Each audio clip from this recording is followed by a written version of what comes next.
देवाच्या उंचीविषयी, देवातल्या ज्या मूर्ती देवघरातल्या त्यांच्या उंचीविषयी सरासरी 3 इंचाच्या आत मूर्ती अपेक्षित आहे. त्याच्यापेक्षा जर कधी उंची जास्ती गेली तर त्या मूर्तीत पडण्याची भीती जास्ती असते आणि मूर्ती पडल्यानंतर आपल्याच मनात शंका निर्माण होते परत की मूर्ती पडली काही आपत्ती येईल का, काही संकट येईल का काय. म्हणून त्यापेक्षा मूर्तीची उंची जी ती 3 इंचाच्या आत असलेली बरी. बऱ्याच लोकांकडे आपापल्या देवघरामध्ये नारळ ठेवण्याचा पण प्रघात असतो. नारळ तुम्ही साली काढून जर काही ठेवले तर त्या नारळाला तडा पडणारच आणि परत नारळाला तडा गेल्यानंतर आपण पुरोहिताकडे ना त्यांना विचारणार आहोत नारळ तडा गेला काही आपत्ती येते का, काही खूप झाला की काय. खूप झाल्याने आपत्ती येत नाही. फक्त तुम्ही काय केलं की तुम्ही नारळाची साल काढून ठेवली त्याच्यामुळे तडा गेला नाही, तडा गेला नसतो. साऱ्या गोष्टी असतात देवपूजेतल्या पण त्या कधी कधी आपल्या लक्षात पण येत नाही. साधं कासवाचं घ्या तुम्ही. अनेक जणांकडे जातो आम्ही कथेना कीर्तनांना जावं, कथेला जावं तर बरेच लोक आग्रहाने म्हणतात महाराज घरी या, घरी या, घरी चला, देवघर बघा आमचं. देवघर पाहून प्रत्येकीच्या देवघरात कासव.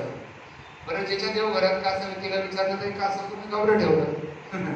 मला काय माहिती की समोरच्या गावाने आणले त्यांना सांगितलं की आमचंही घेऊन या. त्यांनी आमचं आणलं पण त्यांना विचार ते म्हणतात नाही आम्हाला काही माहिती नाही, आमच्या मागच्या बहिणी आणलं होतं कासव मी त्यांना सांगितलं की आमचंही घेऊन या म्हणून त्यांनी ठेवलं म्हणून आम्ही ठेवलं म्हणून त्यांनी ठेवलं. बाकी कासव ठेवण्यामागचा उद्देश अगदी छोटासा उद्देश आहे त्याचा. असलं नसतं त्याच्याने ते वास्तुदोष निर्माण होत नाही. परंतु कासव ठेवण्यामागचं साधं लॉजिक एवढंच आहे का कासवाची जी माती आहे ना ती आपल्या पिल्याचं भरण पोषण ही स्तनपान करून देत नाही आणि काहीच खाऊ घालून करत नाही. ती डोळ्यांनी मोठं करते आपल्या पिल्लांना. तसं भगवंता तुझी कृपादृष्टी अशी असू दे तर त्याच्याने आमची वृद्धी होऊ दे. त्याच्यासाठी कासव बाकी काहीच लॉजिक नाही. तेवढ्याचसाठी कासव ठेवायचं. परत मूर्ती 1 असाव्यात, 4 असाव्यात, 5 असाव्यात. धर्मशास्त्रीय निर्णयामध्ये धोंडीराज शास्त्री दाते सांगतात की तुम्हाला जर कधी शक्य होत असेल पूजा करणं तर हरकत नाही 4 गणपती पण ठेवायचे. पण शक्यतो आपला वेळ जाऊ नये यासाठी सगळे दैवते एक असणं चांगलं. आणि शिवाचं पंचायत आहे, विष्णूचं पंचायत आहे, सूर्याचं पंचायत आहे, प्रत्येक देवाचं एक पंचायत आहे. शिवपरिवार वेगळा आहे त्याच्यात. पंचायतनामध्ये शिवपंचायतनामध्ये सूर्याची पूजा आहे, हनुमंताची पूजा आहे, पार्वतीची पूजा आहे, गणपतीची पूजा आहे, महादेवाची पूजा आहे. पूजेला बसत असताना पूर्वाभिमुख पूजेला बसल्यानंतर सगळ्यात पहिल्यांदा तर जमिनीचीच पूजा आहे. जमिनीची पूजा केल्यानंतर भूमिपूजन अगोदर ज्या भूमीवरती आपण पूजेला बसलो आहोत त्या भूमीचं पूजा. त्यानंतर जे पाणी आपण पूजेसाठी आणलेलं आहे काही न लगे एक भावाची कारण इथे लागू होतात पूजेत. तुम्ही कुठल्या तीर्थांचं पाणी उपलब्ध करू शकलेलं नाहीये पूजेसाठी परंतु तुमचा भाव शुद्ध आहे. पुष्पम पत्रम फलम तोयम योगी भक्त्या प्रयच्छति. तुम्ही किती वाहता देवावरती हे महत्वाचं नाही, किती श्रद्धेने वाहता हे खूप महत्वाचं आहे. निष्काम भाव खूप महत्वाचा आहे. आणि हे मी केलं याचा विसर पडणं तेची माझी माया तरले जे सर्व भावे मज बसले तया ऐलीच थडी सरले माया जळ किंवा माया जाळ ज्ञानेश्वरी ज्ञानोबारायचं म्हणतात. हे मजची स्तव झाले तरी म्या नाही केले हे जेणे जाणीत आले तो सुटला. पहिल्यांदा पूजेला बसताना हा मीपणा गेला पाहिजे. ज्या वेळेला आपला कार्यक्रम ठरला निलेश भाऊंचा मला फोन आला की नाव पत्रिकेत तुमचं काय टाकायचं, नावापुढे काय पदवी वगैरे द्यायची. म्हटलं काहीच पदवी वगैरे नका, फक्त महेश जोशी एवढंच नाव टाका. माझ्या नावापुढे कुठलीच पदवी नाही. मला कुठला पुरस्कार मला सांगायचा नाही मिळालेला. माझ्या नावापुढे मला स्वतःहून काही पदव्या लावून घेण्याची इच्छा पण नाही आणि लावू पण नाही. अरे आपली संस्कृती तर हे शिकवते आपल्याला की स्वतःच्या नावापुढे श्री पण लावू नये. आपल्या नावाची सही करत असताना किंवा आपला नामोल्लेख करत असताना आपण एकेकी नामातच करतो. आपण स्वतःच्या नावापुढे श्री पण लावत नाही. तिथे आपल्या पदव्यांचा काय हिशोब आहे. बरं ज्या ज्ञानोबारायांनी 9333 ओव्या लिहिल्या त्या ज्ञानेश्वरीच्या पूर्ण 9333 ओव्यांमध्ये तुम्हाला कुठे आळंदी शब्द आढळणार नाही. कुठेच आळंदी शब्द आलेले नाही. मुक्ताईंचं नाव कुठेच नाही, सोपान काकांचं नाव कुठेच नाही, मातोश्रींचं वडिलांचं नाव कुठेच नाही. पूर्ण ज्ञानेश्वरी पूर्णपणे आपलं मी पण गेले वाया. अरे ही संस्कृती आपण त्या संस्कृतीचे पाईक आहेत. आपण आत्मविलोपिनी संस्कृतीचे पाईक आहेत. चंद्रगुप्त मौर्य सिंहासनावरती बसल्यानंतर त्यांना शोधायला भेटायला बाहेरचे खूप पर्यटक आले आणि त्यांनी विचार केला की यांचा किंगमेकर जो होता चाणक्य, तर त्यांना भेटायचं आम्हाला. त्यांनी इच्छा व्यक्त केली. चंद्रगुप्त मौर्याने दूत पाठवले, त्यांच्यासोबत चाणक्यांकडे घेऊन गेले. चाणक्य कुठे गेले? अपेक्षित असं होतं की एखाद्या राजप्रासादात चाणक्य राहत असावे, परंतु चाणक्य कुठे राजप्रासादात राहत नाहीये, साध्या कुटीत राहतात. विश्वामित्रांनी राम ज्या वेळेला घेऊन गेलेत रामाला, 16 वर्षाचा असताना प्रभू राम अनुज समेत देऊ रघुनाथा निशिचर बधई भूमय सनाथा, असं विश्वामित्र ज्या वेळेला सांगतात रामचरितमानसामध्ये दशरथ राजाला, आणि तिथून रामचंद्रांना घेऊन गेले. त्यानंतर लग्न झालं, परत आले. मधला आख्यान आता आमचा विषय नाही आपला, परंतु परत दशरथ राजाच्या सुकृत राम केल्यानंतर पूर्ण रामायणात विश्वामित्रांचं कुठेच नाव नाही. ज्यांनी रामाला शस्त्रविद्या शिकवली त्या विश्वामित्रांचं नाव पूर्ण रामायणात त्याच्यानंतर कुठेच नाही. म्हणून देवा पुढे बसत असताना मी कोण आहे ते सगळं विसरून जाऊ. आपण समर्पित भावाने, तुमचा भावच महत्वाचा आहे. देवापुढे तुम्ही किती वाहतात हे महत्वाचं नाही, किती श्रद्धेने समर्पण करत आहात हे महत्वाचं. तर त्या पाण्याच्या कलशावरती हात ठेवून कीर्तनचं स्मरण करायचं. आणि एक लक्षात घ्या,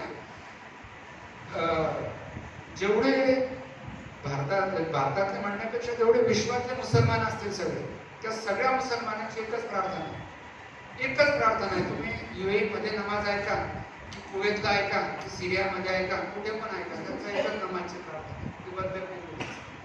ख्रिश्चनांची एकच प्रार्थना आहे. आमच्या हिंदूंची पण एकच होती, पण दुर्दैवाने आम्ही तुमच्यापर्यंत पोहोचू शकलो नाही. जज्ञेन जज्ञमयजंत देवा, ही जी मंत्र पुष्पांजली आपण म्हणतो, ही मंत्र पुष्पांजली राष्ट्र कल्याणाची प्रार्थना आहे. ओम राजा निराजाय प्रसन्नस्याय नमो भगवते शरणाय. त्यानंतर पुढे ओम स्वस्ती साम्राज्यम भोज्यम स्वराज्यम वैराज्यम पारमेष्टम राज्यम, ही राष्ट्र कल्याणाचीच प्रार्थना आहे. पण कुठेतरी आम्ही कमी पडलो का ते आम्ही तुमच्यापर्यंत पोहोचू शकलो नाही. पोहोचवायला पाहिजे होती, पण नाही पोहोचू शकले. हेच राष्ट्र कल्याण आहे. त्यांची सगळ्यांची एकच प्रार्थना ठरलेली आहे, तशी आमची पण आहे. तर आपण त्या प्रार्थनेचं जेवढं होईल तेवढं चिंतन करून तिचा अभ्यास करावा आणि आपल्या राष्ट्राचं कल्याण होईल याचा विचार व्हावा. तर सांगायचं तात्पर्य असं की पाण्याचा कलश आपण पूजेसाठी जो घेतला, तो पाण्याचा कलश पूजेसाठी ठेवल्यानंतर तुमच्या आणि मला सांगायचं हे होतं तिथे की मंत्र हा संस्कृतातूनच आला पाहिजे असं काहीच नाही. म्हणजे मला जमलेल्या पुरोहित वर्गाला काही नाराज करायचं नाही, परत मी पण पौरोहित्यच करतो, मी काही वेगळं काम करत नाही, मी पण पौरोहित्यच करतो, त्यामुळे मी तुमच्यापेक्षा वेगळा पण नाही.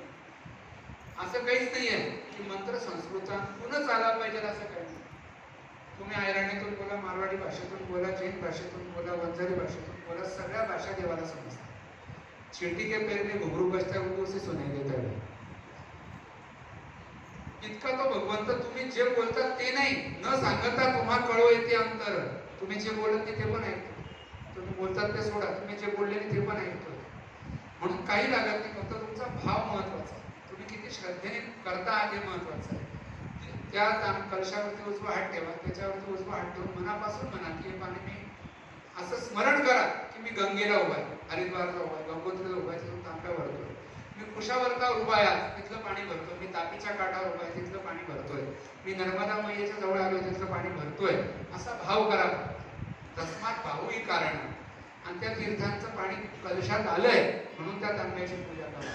पुष्करात ज्ञानी तीर्थाने गंगा त्या सतस्तथा, हे सगळं पाणी भगवंता तुझ्या पूजेसाठी उपलब्ध केलेलं आहे असा मनोमन भाव करा. तदनंतर सूर्यनारायणाची पूजा करा. सूर्यनारायणाची तरी शिवपंचायताला सूर्यनारायण येत असले तरी सुद्धा सूर्यनारायणाच्या प्रत्यक्ष पूजेचं महत्व सांगितलेलं आहे. मूर्ती पूजेचं तेवढं महत्व नाही. जसं शिवपुराणामध्ये भगवान महादेवांच्या पिंडीच्या पूजेचं महत्व आहे, भगवान महादेवांच्या मूर्तीच्या पूजेचं महत्व नाही तेवढं. शिवाच्या पिंडीचं पूजनाचं महत्व आहे. तसं सूर्यनारायण प्रत्यक्ष स्वरूपात तुमच्या समोर आहे, तर त्या स्वरूपातच पूजन अपेक्षित. आणि त्यातल्या त्यात पुरोहित वर्गासाठी सांगतो, आपण जी संध्या करतो ना बाबा तो रोजच्यावर, तर संध्या करत असताना अपेक्षित असं आहे तर 3 दिवस जर कधी लागोपाठ संध्याने केली, 3 दिवस जर कधी तुमचा संध्यात लागोपाठ, म्हणजे सुतक सोडून द्या, सुद्धा संध्या सांगितली अर्घ्यापर्यंत, तिथे पण बंधने सांगितली, परंतु सुतक सोडून द्या. पण 3 दिवस जर कधी लागोपाठ संध्याने गेली तर आपलं पौरोहित्यत्व किंवा ब्राह्मणत्व जातं. म्हणून संध्या करणं मस्त आहे आपल्यासाठी. ब्राह्मणानं रोजच्या रोज संध्या केली तर पुण्य नाही आहे, पण खंड पडला तर पाप आहे. एक दिवस खंड पडला संध्येत तर पाप आहे. म्हणून रोजच्या रोज संध्या होणं गरजेचं आहे. आणि त्यातही डोंगरे महाराज त्यांच्या लिखाणात असं सांगतात की सूर्यनारायण तुम्हाला येऊन उठवेल असं नको व्हायला, तुम्ही सूर्यनारायण उठवलं पाहिजे. आकाशात चांदणं आहे तोपर्यंत तुमचं स्नान होऊन गेलं पाहिजे. आकाशात चांदणं असताना स्नान झालं पाहिजे. आणि जर कधी पुरोहित वर्गाला सांगतो उजेड पडून गेलं ना अर्घ्य द्यायला, तर एक प्रायश्चित्ताचा अर्घ्य असते त्यापर्यंत. उजेड पडण्याच्या आधी अर्घ्य दिले तर 3च द्यावे लागतात, पण उजेड पडलं तर 4थं प्रायश्चित्ताचं द्यायचं आहे त्याच्यानंतर. म्हणून रोज रोज प्रायश्चित्त घ्यावं लागू नये याची काळजी घ्यायची. आणि त्यातल्या त्यात आमचं काम तर असं आहे की आम्ही जे करतो ते बोलतो. आम्ही उगाच काहीतरी सांगत नाही. जे मी किती वाजता उठतो, भूषणला माहिती आहे, दिलीपला माहिती आहे, अशोकला माहिती आहे, नारायणला माहिती आहे, दिनेशला माहिती आहे किती वाजता माझं उठण्याची वेळ होती. तर सूर्यनारायण रोजच्या रोज अर्घ्य हे देणं आवश्यक आहे आपल्यासाठी. प्रत्यक्षात सूर्यनारायणाची पूजा म्हणजे प्रत्यक्ष आकाशातच सूर्यनारायणाची पूजा आहे, दिव्याची पूजा नाही. त्यानंतर दिव्याची पूजा आहे. दिव्याची पूजा करण्यामागचा उद्देश असा की संध्याकाळी पण आपण शुभंकरोती जे म्हणतो दिवा लावून, सूर्यनारायण अस्तमनात जात असताना आपली शक्ती किंवा आपलं तेज या दिव्यांच्या ठिकाणी ठेवून जातात आणि त्यांच्यावर जबाबदारी ठेवतात तर मी येतो परत दुसरीकडे फिरस्ती करून, तोपर्यंत इथे उजेड कुठे. म्हणून त्या सूर्यनारायणाचा प्रतिनिधी या स्वरूपातच दिव्याची पूजा. याच्यानंतर मग आता देवपूजेला सुरुवात होते. संकल्प आहे सुरुवातीला देवाच्या पूजनाचा. नित्यपूजनांच्या करिष्ये एवढं म्हटलं तरी चालेल आणि ते पण संस्कृतातूनच म्हटलं पाहिजे असं काही नाही. परत एकदा सांगतो की तुमच्या बोली भाषेतून म्हटलं तरी चालेल, जी तुमची असेल कुठल्याही बोली भाषेतून बोला, पण संकल्प करा. संकल्पाशिवाय सिद्धी नाही. स्नानाला सुद्धा संकल्प आहे रोजचा की काही कवाचित मानसिक काल सकाळी उठल्यापासून तर आता आंघोळीत बसतो इथपर्यंत जे पाप झाले असतील त्या सगळ्या पापांचं परिमार्जन व्हावं म्हणून मी प्रातः स्नान करतोय हा संकल्प स्नानाचा आहे. आपल्या स्वतःच्या आंघोळीला पण संकल्प आहे. ते नुसतंच पाणी ओतायचं नाही अंगावरती तिथे पण. आणि त्यातल्या त्यात तुमच्या माहितीसाठी सांगतो की स्नान करत असताना बरेच लोक बाथरूम मध्येच अथर्व शीर्ष मोठ्याने म्हणत असतात, कोणी गंगा सिंधू सरस्वती म्हणत असतो, बाथरूम मध्येच म्हणत असतो. हे अपेक्षित नाहीये. स्नान करताना तोंड उघडायचं नाही, तेच कमी होतं. स्नान करताना तुमचं तोंड बंद असलं पाहिजे. जे म्हणायचं ते मनात म्हणा. स्नान करताना बोलू नये, स्नान करताना मोठमोठ्याने काही म्हणू नये. जे म्हणायचं ते मनात म्हणायचं. बाकी म्हणायची इच्छा असते तर बाथरूमच्या बाहेर आल्यानंतर म्हणायचं मोठ्याने काय म्हणायचं. पाणी टाकत असताना काहीच म्हणायचं. हवनाला बसल्यानंतर बोलले तर लक्ष्मीचा नाश होतो.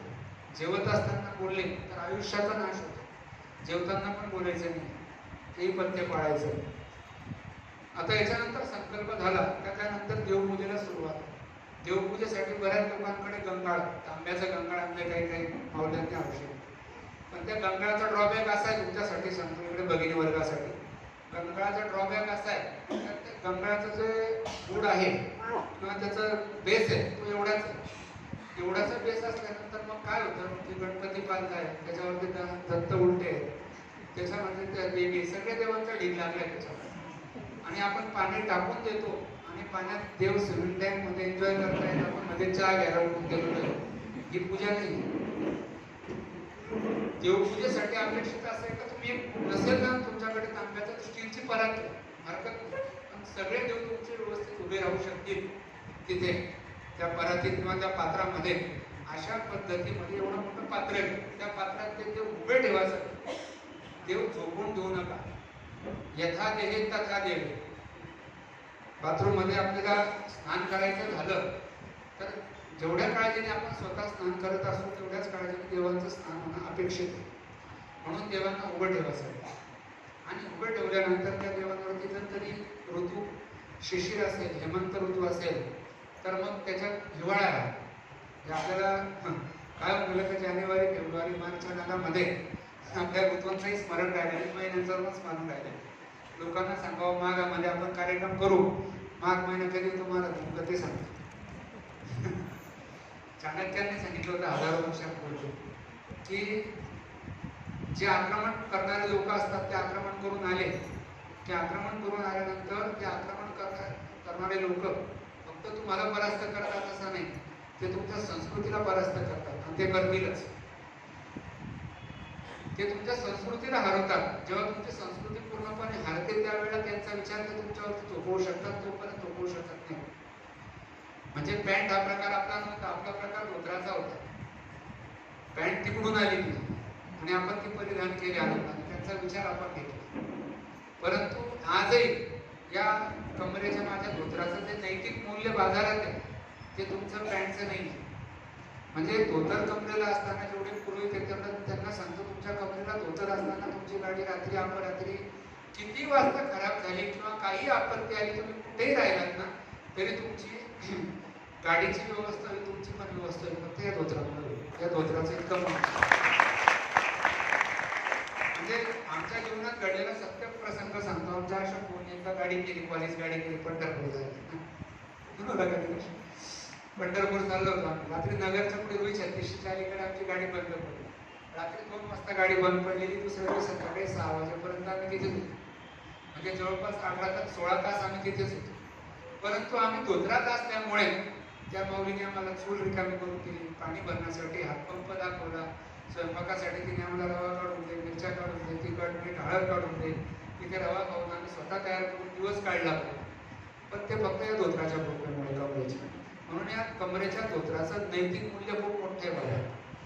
आणि त्याचं नैतिक मूल्य मोठं असल्यामुळे रामायणात किशोरजी व्यास म्हणजे आताचे परमपूज्य मोहितेगिरी सांगतात की तुम्ही जेवढ्या मोठ्या पदावर बसले तेवढी त्या पदाची जबाबदारी मोठी. त्या जबाबदारीला साजेल असं वागलं पाहिजे. येथ वडील जे जे करती त्या नाम धर्म ठेवीती तेची अनुष्ठिती सामान्य सकळ. तिथं मोठ्यांचं आचरण जे आहे ते बाकीचे लहान करत असतात बरं. म्हणून मोठ्यांनी विचारपूर्वकच आचरण केलं पाहिजे. त्यांच्या आचरणात कधी काही थोडी चूक झाली तेच बाकीच तुमची पिढी अनुकरण करतात. एका गावाला प्राणप्रतिष्ठेला गेलो आम्ही. प्राणप्रतिष्ठेला गेल्यानंतर बाकीची तयारी चालली, वेद्या मांडल्या जात आहेत किंवा मंडपात बाकीची सिद्धता होते. तोपर्यंत आम्ही घरात त्यांच्या पलंगावर बसलो होतो. समोरच त्यांच्या खताच्या पुढे ठेवलेलं त्याच्यावरती त्यांचा बियेला असताना मुलगा बसलो. बसल्यानंतर त्यांनी तंबाखू काढले, तंबाखू खायला लागला. तंबाखू खाता खाता लक्ष गेलं त्याचं असं वडील येत आहेत तिकडून आपल्या, म्हणून त्याने हाताची घडी घातली आणि वडील त्याच्याजवळ मागच्या दारी चालले गेले.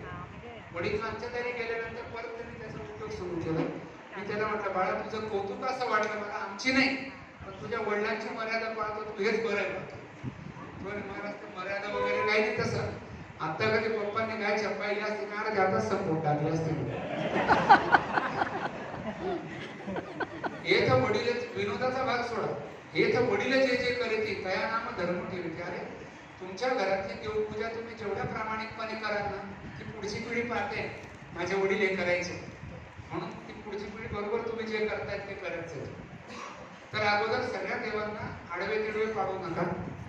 यथा देहे तथा देवे, सगळे देव बसलेले असतील तर बसवून ठेवा. मूर्त्या शक्यतो घेताना देवांच्या घेताना मूर्त्या बसलेल्या मूर्त्या घ्या, उभ्या मूर्त्या घेऊ नका. लक्ष्मीची मूर्ती घ्या तर ती बसलेली. मारुती दासचं भक्तीचं प्रतीक शक्यतो मूर्त्या बसलेल्या घ्या. आणि देवीचे टाक वगैरे कधी घेतले तर त्या देवीच्या टाकाला मागच्या बाजूने तिला स्टँड असेल म्हणजे ती तिची उभी राहू शकेल या पद्धतीत देवीचे टाक तयार करा. 2 पैसे जास्त गेले तर चालतील, पण तिला स्नानासाठी पण ठेवताना ती मूर्ती उभीच राहिली पाहिजे त्याची काळजी घ्या. मूर्त्या सगळ्या व्यवस्थित सगळ्या अंतरावरती स्नानासाठी वेगवेगळ्या ठेवा. गरम पाणी असेल तर थंडीचे दिवस असेल तर गरम पाणी वापरा. जसं आज तुम्ही स्नानासाठी घेतलं तसं. तुम्ही आता मे महिना लागला, एप्रिल लागला, गार घ्यायला की देवाला गार पाणी. आता सध्या थोडा गारठा आहे तर गरम पाणी घ्यायला लागलो असं आपण तर देवाला गरम पाणी. तदनंतर बऱ्याच लोकांकडे प्रथा अशी आहे का देव धुतले का त्यांना पुसायची बोलीच नाही काही लोकांची. ते देव नुसते बस झटकले का ठेवलेच नाही आसनावर. It is not fair. असं नाही होत. देवांना पुसण्यासाठी एखादा रुमाल असावा. जसं आपण आपल्या स्वतःसाठी रुमाल आणतो चांगला, देव पुसण्यासाठी रुमाल असावा. प्रत्येक देव पुसून पुसून सिंहासनावरती ठेवावा. प्रत्येक देवासाठी वस्त्र असते तर खूपच चांगले राहते. आणि त्यानंतर मग देवांना गंधार्चन करायचं, गंध लावायचं देवाला. गंध लावत असताना काही काही लोक करतात का काही का तबकडीतून बोट भरलं अष्टगंधाचं किंवा कोटमी चंदनाचं का असा समज आहे आपला का त्यात 5-7 देव पूर्णच झाले पाहिजे असं. असं नाही. तुम्ही एकमेकांना संक्रांतीला हळदी कुंकू करतात, तर संक्रांतीला हळदी कुंकू करताना आपण प्रत्येकीसाठी वेगळं पोट भरवतो ना, तर देवासाठी सुद्धा प्रत्येक देवासाठी वेगळं पोट भरा. मी तर म्हणतो का चांदीची काडी करून घ्या एखादी, देवाला गंध लावायला पोटाला लावण्यापेक्षा एखादी चांदीची काडी करून घ्या, तिच्याने गंध लावा देवाला लावतात, बरं वाटून देवाला. स्त्री दैवता असतील तर हळदी कुंकू लावा तुम्ही, पुरुष दैवता असतील तर दत्त असेल, महादेव असेल तर त्यांना भस्म पण लावा. भले नसेल दुसरा तर उबत्तीचा त्या दिवसाचा का असेल तरी चालेल, भस्म लावा पुरुष दैवतांना, स्त्री दैवतांना हळदी कुंकू लावा. देव ठेवत असताना गणपती मध्यभागी, गणपतीच्या उजव्या हाताला सगळे पुरुष दैवते येतील आणि गणपतीच्या डाव्या हाताला सगळे स्त्री दैवते येतील. आता जशी मांडणी केली पुष्पकने तशी पाहून घ्या वाटलं तर, या पद्धतीत ते देव ठेवायचे असतात. गणपती मध्यभागी, पुरुष दैवत आपल्या डाव्या हाताला आणि गणपती आपल्या उजव्या हाताला स्त्री दैवत, म्हणजे गणपतीच्या डाव्या हाताला स्त्री दैवत येतील. अक्षत वाहिली, हळदी कुंकू होऊन झाला. फुलांचा मंत्र असा आहे की मया ऋताने पुष्पाणी पूजार्थे प्रतिगुरु येतात. काल्याने सुरुवातीने तिच्या आधीची ओळ सांगतात, पण ऋताने तर अर्थ सांगायचा आहे मला की फुलं मी स्वतः लावलेले, स्वतः तोडून आणले असतील तर ते सगळ्यात बेटर आहे, सगळ्यात चांगले ते स्वतः लावलेले, स्वतः तोडून आणले, त्याला ऋताने म्हटलेलं आहे. जर विकत आणले असतील तर मया नीताने म्हटलेलं आहे, मी आणलेले आहेत ते विकत आणलेले असतील ते दुय्यम दर्जाचे म्हणतात. आणि चोरून आणले असतील दुसऱ्याच्या झाडावरचे तर ते विचारूच. म्हणजे आमच्याकडे गाव छोटं आहे आमचं, हरतालिका गणपती नवरात्र आले की ज्यांच्या अंगणात फुल झाड आहेत ते पहाटे 4 वाजेपासून फुलांचे राखण करत बसलेले असतात. खेड्या गावांमध्ये शेणाचा सडा मारायचा म्हटला तर दुसऱ्याच्या बैलाच्या शेणाचा सडा चांगला असतो जास्त. आपल्या घरचं शेण उकरड्यावर टाकायचं, खत बनवायचं त्याचं. तर असं नका करू, स्वतःचे लावलेलं फुलं स्वतः तोडा, स्वतः लावा. याच्यानंतर धूप, दीप, नैवेद्य. 10 उदबत्त्या लावू नका, एकच लावा, पण चांगल्या वासाची लावा. तो वास कमीत कमी तुम्हाला तरी आवडला पाहिजे. देवाला आवडेल तेव्हा आवडेल तर तुम्हाला तरी आवडावा, अशा पद्धतीची ती एकदा असेल ना पण चांगली लावा उदबत्ती. त्याच्यानंतर दिवा. दिवा लावत असताना फुलवात ही एकच अपेक्षित आहे. बऱ्याच घरी बघतोय मी पूजेला गेल्यानंतर का लोकांना असं वाटायला लागलं का जोडवाती फक्त या समयिक अपेक्षित आहे. फुलवाती जोडवातीत अपेक्षित नाही, फुलवात सिंगलच पाहिजे. बऱ्याच जणी जोडवाती देतात, फुलवातीला पण 2 वाती देतात, तर फुलवाती एकच अपेक्षित आहे. आणि त्यात एक फुलवातीला बऱ्याच वेळेला काय होतं की फुलवात करत असताना आपण तिचा बेस जो आहे तो इतका छोटा करून टाकतो की लावल्यानंतर 5 मिनिटात चक्कर ती पडून जाते निरंजन. असं होता कामा नये. पहिले तिचा बेस जरा चांगला असावा, नसेल तर कमीत कमी एखादा लोखंडी वायसर, पितळाचं वायसर त्यात टाकून ठेवावं, नाहीच ते तर अक्षर टाकून ठेवावं की ती फुलवात उभी राहील असं. आणि निरंजन घेत असताना काटकसर निरंजन घ्यायला करू नका मावल्याने. कमीत कमी निरंजन अशी असावी का त्या निरंजनामध्ये तुम्ही पूजा करताय तोपर्यंत पुरलं पाहिजे, एवढं तरी ते असावं. एवढी निरंजन असावी. भले चांदीची घेऊ नका, स्टीलची घ्या तरी चालेल, पण ती मोठी असावी. त्यातलं तूप जरा जास्त वेळ पुरू शकेल या पद्धतीने. पूजेची उपकरणं घेताना असे घ्या, भले स्वतःचे कपडे घेताना थोडी काटकसर करा. पूजेची उपकरणं घेत असताना असे घ्या का पुढच्या पिढ्यानपिढ्या टिकतील. म्हणजे इथं काही भाऊकडचे उपकरणं पाहिले नाही, पण मला खात्री आहे त्यांच्याकडे तुम्ही आजही पाहिजे 200 वर्ष जुने उपकरणं असतील त्यांच्याकडे. पंचपात्री म्हणा, तामण म्हणा, 200 वर्ष जुनं असेल त्यांच्याकडे. म्हणून पूजेची उपकरणं घेत असताना अशा पद्धतीत घ्या का तुमच्या पुढच्या पिढ्यांनी नाव काढावं की आमच्या पंतोबांच्या हातचं आहे. म्हणून तुकडे उपकरणं घेऊ नका, चांगले घ्या. लोक आता संध्याची पळी घेतात, इतकी पत्र्याची घेतात ती, चुकून तिच्यावर पाय पडला तर ती कुठून तरी वाकून जाते. मी म्हणतो पळी अशी घ्या का ती पायावर पडली तर पाटा बांधावा लागला पाहिजे, इतकी धडक. इतके तुमचे पूजेचे उपकरण हेल्दी असावे, चांगल्या प्रकारातले असावे. तदनंतर नैवेद्य. रोजच्या रोज देवाला नैवेद्य अपेक्षित. नैवेद्यामध्ये सकाळी तुम्हाला अगदीच काही परिस्थिती नसेल तर साखर ठेवा, नसेल तरी चालेल. तुमची शक्ती असेल तर तुम्ही फळं ठेवायचं. रोज एखादं फळ आणून ते कापून ठेवा देवापुढे, मग त्याला पाणी ठेवा. ठेवू नका, त्याला कापून पाणी ठेवा, घरातल्या सगळ्यांना प्रसाद होईल, तुम्हालाही प्रसाद होईल. आणि देत असताना, नैवेद्य देत असताना, बाल भोग मोरी मदन गोपाला रुची रुची भोजन करो पुढे लाला, ही प्रार्थना त्या ठिकाणी. पण एवढं काही म्हणता नाही आलं तर मनोमन म्हणा फक्त एवढंच का काय, तन मन धन सब कुछ है तेरा, तेरा तुझको अर्पण क्या लागे मेरा. किंबहुना शास्त्रोक्त भाषेत त्वदीय मस्तु गोविंदम तोप्या माम समर्पय, माझ्या ताटात जे जे पडताना तेव्हा ते सगळं तूच दिलेलं असते, तुलाच परत करतो, माझा मोठेपणा काही नाही त्याच्यात. हा तीन भाव महत्वाचा आहे तिथे. हा तीन भाव जर कधी असला तर विदुराच्या घरी भगवंत केळीच्या साली पण खातात आणि दुर्योधनाच्या घरच्या पक्वांना पण नाकारतात. ही तीनता महत्वाची होती, लीनता महत्वाची देवापुढे. जेही असेल नैवेद्याला सकाळच्या ते देत असताना समर्पणाचा भाव महत्वाचा. आणि सगळ्या मातृशक्तीला सांगतो की रोजच्या रोज आपल्या घरात देवाला स्वयंपाकाचा नैवेद्य असावाच असा, तो मस्ट, तो दिलाच पाहिजे. आणि ज्या घरात रोजच्या रोज नैवेद्य होतोय देवाला, म्हणजे तुम्हाला या वास्तूत आल्यानंतर जे शेकडो वर्ष जुनी वास्तू आहे, आणि मी सुद्धा माझ्या लहानपणापासून ही वास्तू पाहतोय, तुम्ही पण तुमच्या लहानपणापासून ही वास्तू बघताय. या वास्तूत आल्यानंतर तुम्हाला जे फिलिंग येतं, वेगळ्या प्रकारचं सॅटिस्फाईड होतो माणूस इथे आल्यानंतर. याच्या मागचं कारण असं का, हे लोक जी परंपरा पाळत आहेत 125 वर्षांपासून, म्हणजे आता पुढचं वर्षाचे ह्या मंदिराचं शतकोत्तर रौप्य महोत्सवी वर्ष, 125 वर्ष होत आहे त्या मंदिराला. आणि त्यानिमित्त बरेचसे कार्यक्रम ठेवलेले पण. तर हे जे तुम्हाला ही वास्तू इथे आल्यानंतर आश्वस्त करते, घेऊ नकोस मी आहे असं म्हणून, याचं कारणच आहे तर इथे होणारे रोजचे उपचार. तुमच्या घरातल्या देवावरती तुम्ही रोजचे जे उपचार कराल ते उपचार तुमच्या घरातल्या पावित्र्याला कारणीभूत आहे. म्हणून रोजच्या रोज घरातल्या देवाला स्वयंपाकाचा नैवेद्य आवश्यक आहे.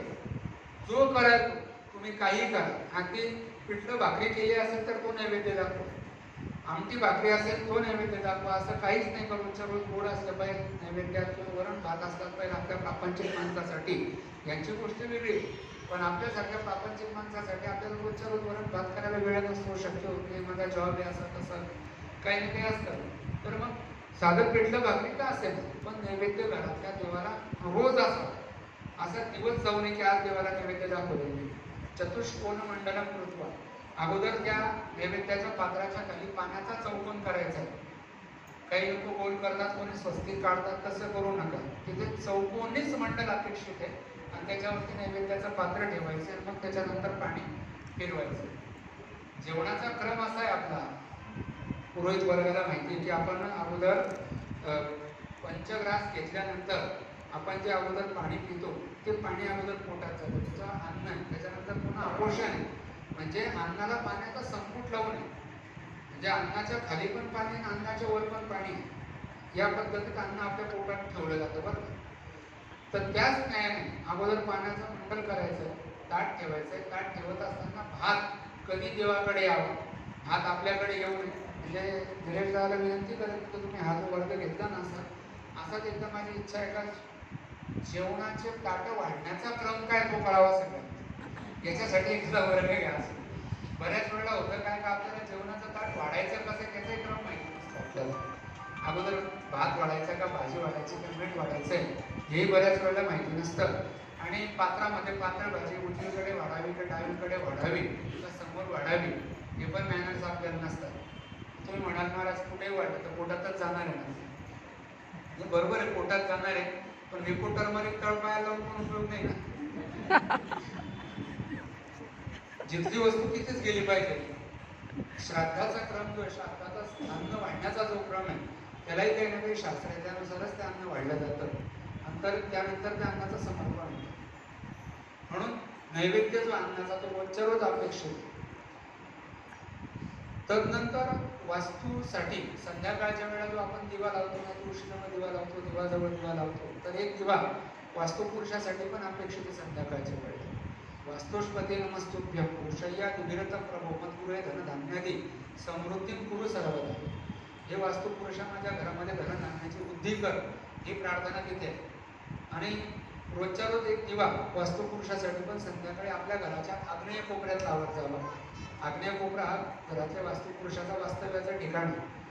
आणि जेवढा पुरोहित वर्ग या ठिकाणी हजर आहे त्या सगळ्यांनी कृपा करून आपापल्या यजमानांना पण सांगावं की वास्तुपुरुषासाठी पण एक दिवा लावावा आणि आपला यजमान हा सुखी संपन्न असला तरच आपलं सुखी संपन्न राहणं शक्य आहे. त्याच्यावर डिपेंड करते आपलं की आपली परिस्थिती कशी असेल असं.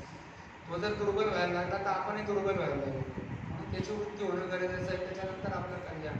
सर्वे तर सुखीनं संतू याच्याचसाठी म्हटलेलं आहे की सर्व सुखी झाले पाहिजे असं. आणि या सगळ्या गोष्टीला जो तो आपल्या धर्मातल्या या सगळ्या कथा परंपरा राहून गेलेल्या आहेत या परंपरांना काही ना काही विज्ञानाचा आधार. त्याशिवाय या काही असं उगाच आपल्या डोक्यावरती थोपवल्या आहेत आपल्या शास्त्रकारांनी असं अजिबात नाही. ज्या वेळेला कथेचा व्याख्यानाचं आमंत्रण दिलं त्याच वेळेला बोललो दिलेलं की एक 10-20 मिनटं मला असं वाटेल की पूजेवरती बोलावंच पण एक 10-20 मिनटं आपलं विज्ञाननिष्ठ शास्त्र कसं आहे हे पण लोकांना समजलं पाहिजे यासाठी पण प्रयत्न व्हावा असं बोलणं अपेक्षित आहे मला. असं मी बोललो पण होतो. तर पूजेचा क्रम मला असं वाटतं तर बऱ्यापैकी तुम्हाला समजत आलेला आहे. त्यानंतर देवाच्या पुढे आता फक्त 2-3 पूजेचे टॉपिक राहिलेले असं मला वाटतंय. तुम्ही पादुका ठेवतात देवघरामध्ये कुठल्या तरी किंवा पावलं लावतात. तुम्ही देवघराजवळ कोणी पावलं लावतात किंवा पावलं काढतात. बऱ्याच घरात असं बघतो मी की पावलं काढताना पादुका ठेवताना त्या पावलांचे बोटं जे आहेत ते देवघराकडे येतात.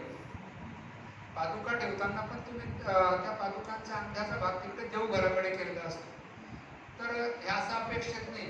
त्या पावलं किंवा पादुका अशा पद्धतीने ठेवले तर ज्या दैवतेचे म्हणून तुम्ही ठेवले त्याची तुमच्याकडे पाठ आली ना सगळ्याच बोटं आपल्याकडे आले पाहिजे या दृष्टीने ते पावलं किंवा पादुका ठेवणं अपेक्षित आहे. तुमच्याकडे गुरूंच्या पादुका असतील तर त्या पादुकांचं तीर्थ आहे. नसतील पादुका तर ते देवपूजेचं पाणी आहे त्या देवपूजेच्या पाण्याचं तीर्थ 3 वेळा प्राशन करा. प्रथमम काय शोधनम, द्वितीयम धर्मसंग्रह, तृतीयम मोक्षमाप्नोती देवतीर्थम विधापिभेद. पहिल्यांदा देवाचं तीर्थ पाणी प्यायल्यानंतर कायाची शुद्धी आहे. दुसऱ्यांदा पडीभर तीर्थ प्यायल्यानंतर धर्मसंग्रहात, तिसऱ्यांदा मोक्षमाप्नोती. म्हणून देवाचं तीर्थ 3 पळ्या प्यायचं. आणि 3ही पळ्या पित असताना फार मोठी पळी भरपूर नका. उडदाच्या दाण्या एवढंच सांगितलंय प्रमाण तीर्थाचं प्रमाण. जेवढं उडदाच्या दाण्याचा आकारमान आहे तेवढंच तीर्थ आपल्या पोटात एका वेळेला गेलं पाहिजे. आचमन करत असताना सुद्धा माझ्या पुरोहित मित्रांना सांगतो की आचमन करत असताना सुद्धा बऱ्याच वेळेला हा जो आवाज करतो आपण तो आवाज सुद्धा निषिद्ध मानलेला आहे. तो आवाज पण नको आहे. आचमन करत असताना पाण्याचा एक थेंब सुद्धा आपल्या हातावरून ओघळून आपल्या उपरण्यावरती पडायला नको या पद्धतीचं आचमन झालं पाहिजे. इतकं आचमनाच्या बाबतीत स्ट्रिक्ट असणं गरजेचं आहे. संध्या करत असताना गायत्रीचा जप करतात आपण. गायत्रीचा जप करत असताना दात बोट जीभ याच्यापैकी कोणाची हालचाल न होता जप होणं अपेक्षित आहे. गायत्रीचा जप करत असताना इतका तो जप गुह्य असला पाहिजे किंवा गुप्त असला पाहिजे. आपण सरळ गायत्री मंत्राचा हवन करताना बऱ्याच वेळा मोठ्याने गायत्री मंत्राचा नामोच्चार करतो. गुरुचरित्रात तुम्ही कचाचं आख्यान ऐकलेले, कच देव्यानीचं आख्यान. षटकर्णी मंत्र कसा होतो? एका वेळा 6 कानाने मंत्र ऐकला का तुम्ही बनवून जातो. म्हणून कधी गायत्री मंत्राचं उच्चारण करताना मोठ्याने करू नका. यजमानाला तुम्हाला गायत्री मंत्राची उपासना द्यायची असेल, सांगायचं असेल तर त्याला म्हणा बाबा नेटवरती सर्च करून ते पाठ करून घेऊ. पण तो गायत्री मंत्र सरळ सांगण्याचा अधिकार नाही. साधा आपण आपल्या मुलाची मौंज करतो तर त्या उपनयन संस्कारात एक संकल्प आहे की तुमच्या मुलाच्या मौंजीत तुम्हाला गायत्री मंत्र उपदेश करण्याचा अधिकार प्राप्त व्हावा म्हणून 10,000 जप वेगळा सांगितला. अगोदर 10,000 जप स्वतः करायचं मग मुलाला उपदेश करायचा आहे गायत्रीचा. त्याशिवाय त्या मुलाला उपदेश पण करता येतो. इतकं स्ट्रिक्ट गायत्री मंत्राच्या बाबतीत राहायला सांगितलेलं आहे. तर पावलं किंवा पादुका ठेवताना त्या पादुका किंवा पावलांचे बोटं आपल्याकडे येतील असे ठेवा. शंख पूजेत ठेवत असताना आपल्या उजव्या हाताला शंख अपेक्षित आहे, डाव्या हाताला घंटा अपेक्षित आहे. अगोदर शंख घंटेचीच पूजा सांगितलेली. आगमनार्थं तु देवानां गमनार्थं तु राक्षसां. अगोदर घंटा वाजवायची, घंटेची पूजा करून घंटा शंख जागेवर लावून त्यांना गंध लावायचा आहे. फक्त शंखाने घंटेला अक्षत नाही. शंख घंटेला गंध पुष्प आहे फक्त, अक्षत व्हायची नाही. कारण विष्णू दैवत जे आहेत त्यांना अक्षत निषिद्ध आहे. त्यांना तांदूळाचे अक्षत चालत नाही. शाळीग्रामाला तांदूळाचे अक्षत चालत नाही. शंख घंटेला तांदूळाचे अक्षत चालत नाही.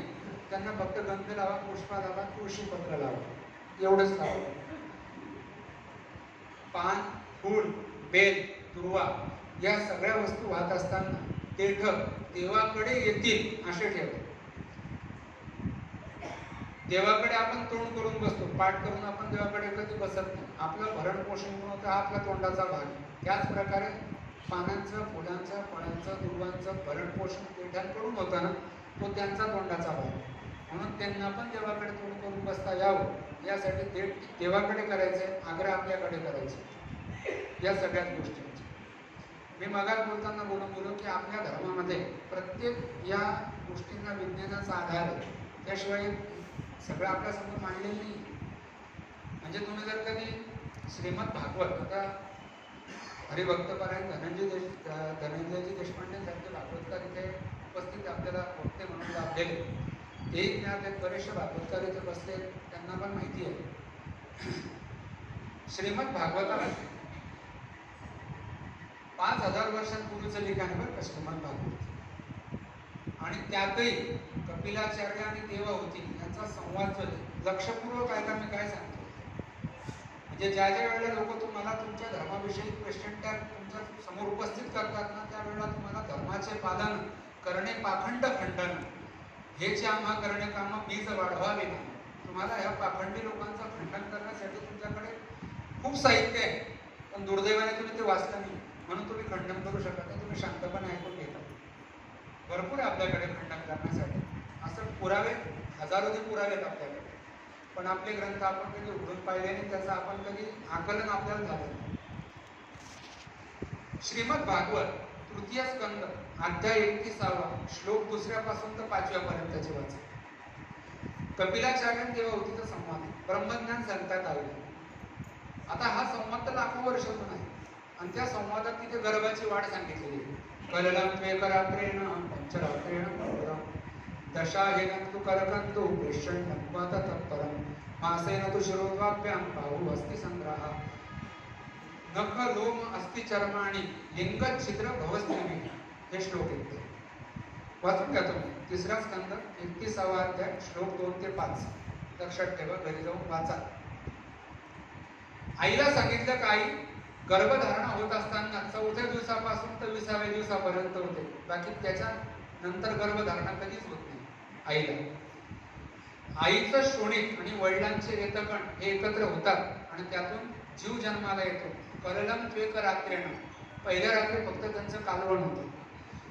पंचरात्रेण बुद्बुदम, 5 दिवसात त्याला बुडबुड्याचा आकार येतो. 10 दिवसात तो बोराच्या आठवडीसारखा टणक होतो. आणि त्याच्यानंतर सांगतात कपिलाच्या आईला की मासेन तु शिरोद्वाभ्याम, पहिल्या महिन्यामध्ये आई त्या बाळाचं डोकं तयार होतं. दुसऱ्या महिन्यामध्ये बाहू अस्ति संग्रहा, दुसऱ्या महिन्यामध्ये त्याचे हात पाय तयार होतात. आणि बरं काय, नख लोम अस्ति चर्माणी, महत्वाचं म्हणजे लिंग छिद्र भवस्त्रिमी, तो मुलगा असेल की मुलगी असेल हे 3रा महिना पूर्ण झाल्यानंतर ठरतं. हा सिद्धांत कुठे सांगितलाय? भागवतात 5000 वर्षांपूर्वी कपिलाचार्याने त्यांच्या आईला लाखो वर्षात. सोनोग्राफी होऊन किती वर्ष झाली? जास्तीत जास्त 60 वर्ष सोनोग्राफी झाले, पण कुठला पण MD गायनेक डॉक्टर या श्लोकांना चॅलेंज करू शकत नाही. त्याला एक्सेप्ट करावे लागतील. हे अशाच एक्सेप्ट करावे लागतील.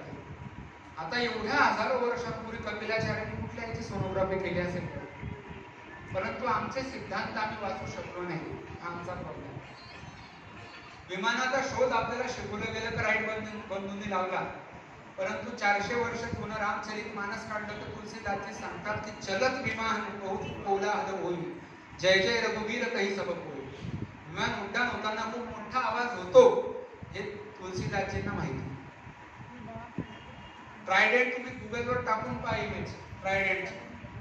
ट्रायडेंट तेव्हा दिसतो जेव्हा तुम्ही विमानातून पाहतात. तुम्ही विमानातून पाहाल तेव्हा तो तुम्हाला त्रिशूलाचा आकार दिसतो, तोपर्यंत दिसत नाही. ज्या वेळेला सुग्रीव सांगतोय त्याच्या पूर्वेकडे जाणाऱ्या टीमला की तुम्ही पूर्वेकडे जा आणि जिथपर्यंत हा ताल वृक्ष आहे तिथपर्यंतच जा, त्याच्या पुढे जाऊ नका, उपयोग होणार नाही त्याच्या पुढे जाऊन. तिथून परत या सांगतोय. रामायण, वाल्मिकी रामायण वाचा तुम्ही. जेव्हा सांगतोय ना त्यावेळेला एक तर सुग्रीवानी एक तर वाल्मिकी ऋषी, दोघांपैकी कोणीतरी तो ट्रायडेंट विमानातून पाहिला हे तुम्हाला मान्य करावं लागेल. सेतू बंद हा काही चमत्कार नाहीये. दगड टाकले त्यातून ते तरायला लागले, राम नाम दिलं तरायला लागले. हे आपल्या डोक्यावरती बिंबवलं गेलं. हा नुसता चमत्कार नाहीये. नाथ नल नील तो भाई लडकाई ऋषी आशिष पायी रामचरित मानस सुंदरकांड शेवटचं पान वाचा, त्याच्यावरती सापडेल तुम्हाला याचा उपाय. नल आणि नील दोघांना ऋषींकडे त्यांनी त्यांच्या आशीर्वादातून शिकले ते की पूल कसा बांधायचा आहे, सेतू बांधायचा कसा आहे, ज्ञान नल निराला आहे, त्याची मदत घ्या तुम्ही. समुद्र सांगतोय प्रभू रामचंद्राने. ज्या वेळेला आपण असं म्हणतो ना की नाही ते अवतारी पुरुष होते, एवढं म्हटलं का त्यांचा पराक्रम संपला सगळा. माऊलींनी भिंत चालवली, तो पराक्रम आहे. पण आपण फक्त एवढंच म्हणतो ना की अवतारी होते, एवढं म्हटलं का त्यांचा पराक्रम गेला ना सगळं. त्यांचा पराक्रम काय, तो पराक्रम घ्या. छत्रपती शिवाजी महाराजांनी इतका मोठा पराक्रम केला, औरंगजेबाच्या कैदेतून सोडून येईपर्यंत सोपं काम नाहीये. पण आपण सहज म्हणून टाकतो की ते अवतारी होते. म्हणजे त्यांचा पराक्रम काय, त्यांचा पुरुषार्थ काय, तो समजून घ्यावा. पराक्रम म्हणण्याच्या अवतारी पुरुष म्हणण्या अगोदर साधं तुम्ही टीव्ही घ्या. टीव्हीचा शोध इंग्रजांनी लावला का बाहेर देशातून आला. अरे तुम्ही श्रीमद भगवद्गीता पहिलं पान काढा ना, टीव्ही तुम्हाला तिथेच दिसतो पहिल्या पानावर. धृतराष्ट्र उवाच धर्मक्षेत्रे कुरुक्षेत्रे समवेतायुत्सवः मामका पांडवाश्च किम रथसंजय. प्रश्न कोणी केलाय? धृतराष्ट्र. कुठे बसून केला? हस्तिनापुरात बसून केला. आणि कुठे? कुरुक्षेत्रावरती काय चाललंय ते मला सांग. किम कुर्वत संजय. संजयचं स्टेटमेंट कशाने सुरू होतो? श्रीमद भगवद्गीतेत श्रीमद संजय बोलायला सुरुवात कुठल्या शब्दाने करतो? मामका. दृष्ट्वा दृष्ट्वा तू पांडवानेकम रूढम दुर्योधनस्तथा. मला असं दिसतंय, इथून दिसतंय. कुठून? हस्तिनापुरातून. कुठलं? कुरुक्षेत्रावर. अरे लाईव्ह टेलिकास्ट आहे ना. परंतु आम्ही आमचे ग्रंथ उघडून पाहिलेच नाही. उदकाचे आणि आवेशे लख तेज प्रकाशे.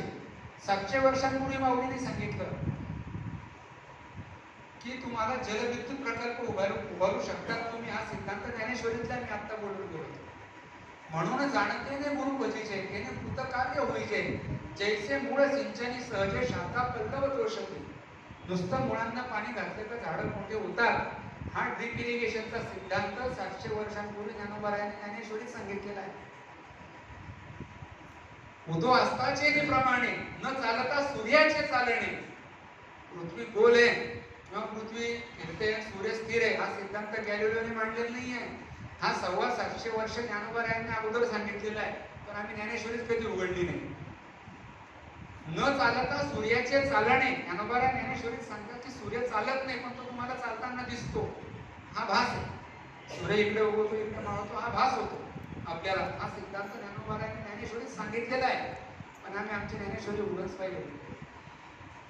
ज्या वेळेला आपल्या धर्मावरती असं पाखंडांचा किंवा याचे आरोप केले जातात अंधश्रद्धेचे, त्यावेळेला दुर्दैवाने आपला अभ्यास कमी पडतो. आणि अभ्यास कमी पडल्यामुळे आपण त्याचं खंडन करू शकत नाही. विश्व हिंदू परिषदचे कार्य करते आता हे सगळं.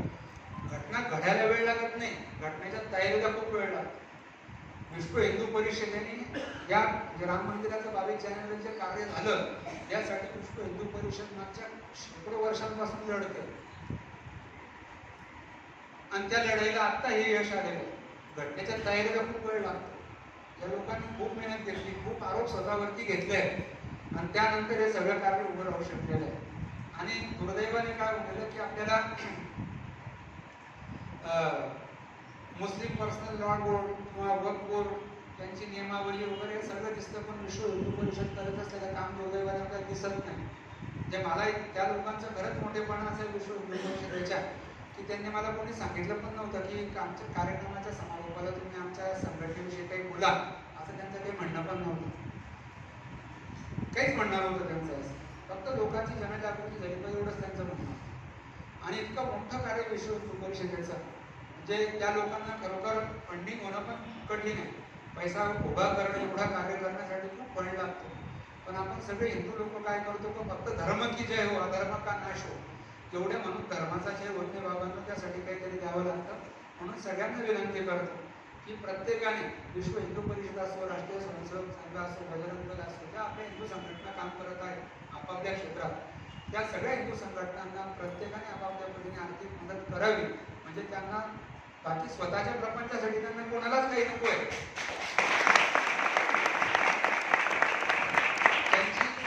ही जी लढाई चालली सगळ्यांची, तर हिंदू जागा व्हावा याच्यासाठी लढाई करायची. हिंदू जागा व्हायला पाहिजे, हिंदू सुषुप्त अवस्थेत जो आहे त्याला चेतना प्राप्त झाली पाहिजे. यासाठी सगळे लोक उभेच आपापलं सगळं दिवसभरातलं काम करून, म्हणजे कोणी असू द्या, जिल्हाध्यक्ष असू द्या, संघटक असू द्या, काय असतील, सगळे आपापल्या पदावर जे ते बिचारे आपापलं घरचे कामं करून संघटनेसाठी वेळ देतात काहीतरी, तेव्हा आपल्या समोर आजच्या हा कार्यक्रमासारखा कार्यक्रम घडू शकतो. म्हणून प्रत्येकाला विनंती करेल की समजा त्यांचं काही एखादं देणगी स्वीकारण्याचं जर कधी एखादं काही टेबल असेल किंवा एखादं ठिकाण असेल, QR कोड असेल, त्या ठिकाणी प्रत्येकाने आपापल्या परीने पूर्ण फुलाची पाकळी त्यांच्याकडे समर्पित करावी. आणि तुमच्यासारख्या थोरांसमोर माझ्यासारख्या पोराने काही बोलावं असं काही नव्हतं, तुम्ही सगळे थोर लोक आहेत, परंतु त्यांनी माझ्या पदरात